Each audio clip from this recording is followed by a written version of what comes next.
Hello guys, welcome to a new update. So I thought I'd show you where I'm at. Basically what I've done here, I've put insulation in the roof and in the walls. About half the garage is done.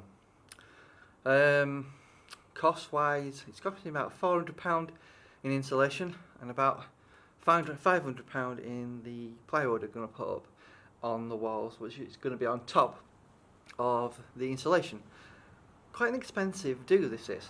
Anyway, without further ado, I'll show you where I'm at the moment, and then in a further update I'll show you what I've done with the walls.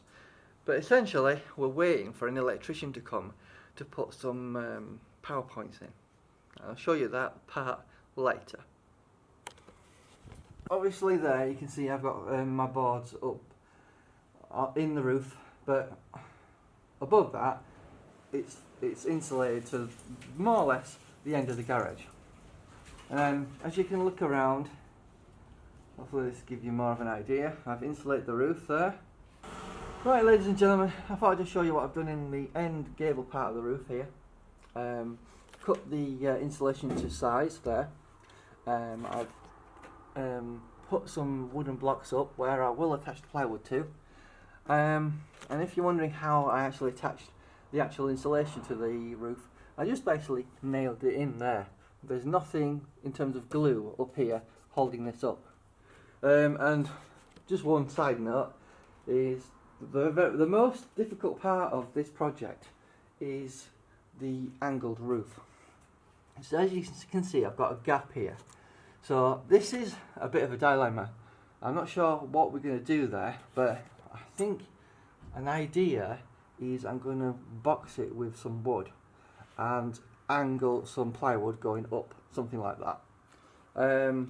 In terms of our power points, when we get an electrician, I plan on putting a socket there, and we move it over across the room there, another one there, and I've built another section there for, I thought I'd put a USB power socket there. Further up I've attached 3 pieces of wood there, and we've got a coaxial plug there, socket there, for a TV, because I thought it'd be a good idea to mount a TV on there on a moving arm so you can move it about, and I think that would be a good idea. At the moment where I'm at in terms of the insulation, I've been filling in the gaps with expanded foam. One side note guys, if you're using expanded foam, please use some gloves. Once you get it on your hands, it takes hours to get the thing off, and if you get it on your nails, I don't know if you can see there, but I've got some on my nails there. Anyway, it can take hours to get the stuff off, so use gloves when you're doing any sort of expanding foam projects. Over here we're going to have a light switch. My plan here is to remove one of these neon lights that you get in garages, and I'm going to put a light fitting in the corner there, and approximately around here I'm going to put a pool table light just across there, and that'll be above the pool table, and I suppose that gives you a rough idea of where the pool table will be, where that piece of wood is.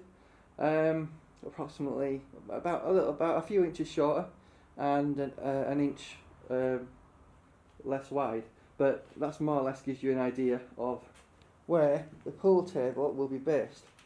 But going back to previous videos, obviously you can see what I've done there. I've bent brackets, attached it to a piece of wood, the bolt goes through there, and there's another bracket on the other side that holds that in place. I'm thinking about possibly putting some more brackets along here so I can use the insulation up a bit more. And then obviously there is the garage door, which will want insulating at some point. Obviously insulating the garage door at some point is going to be a challenge, and we'll have to figure that part out.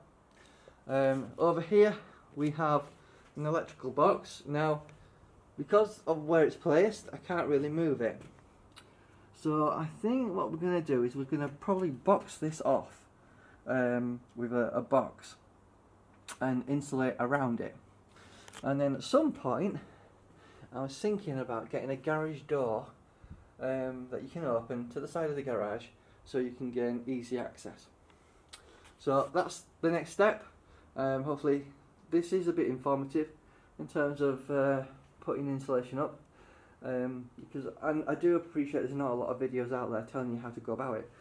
The one thing I want to give you some advice about when you're putting this stuff up is be careful, wear a mask, because it does give off a lot of nasty dust. That insulation dust can be harmful to your health, so please look after your health.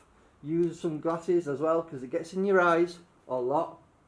Some goggles would be useful, but I just wanted to give you a bit of a walk around and show you where I'm at.